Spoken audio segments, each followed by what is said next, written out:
जो आदायकारी माने खराब व्यवहार कले ता छाती फाटी जाए से निश्चित राजरास्ता को आसीबो।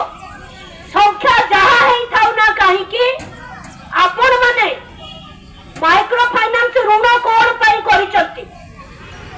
1947 मसिहा अगस्त 15 तारिख रे आम देश स्वाधीनता पाइला। 1950 मसिहा रे आमर संविधान ग्रहण करागला। संविधान ग्रहण करिबा परे आमे नारी माने आमे नागरिक रे परिणत हेले।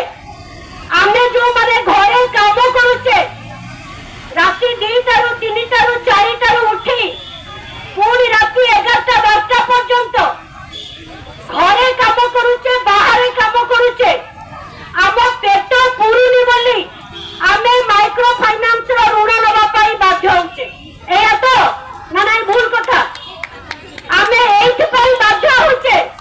आमे धान उठाउचु, आमे गोबर लिपुचु, आमे खरा लिपुचु, आमे बासन बाजुचु, आमे गाई रखुचु, किंतु आम पेट पुरुनी आम राज्यर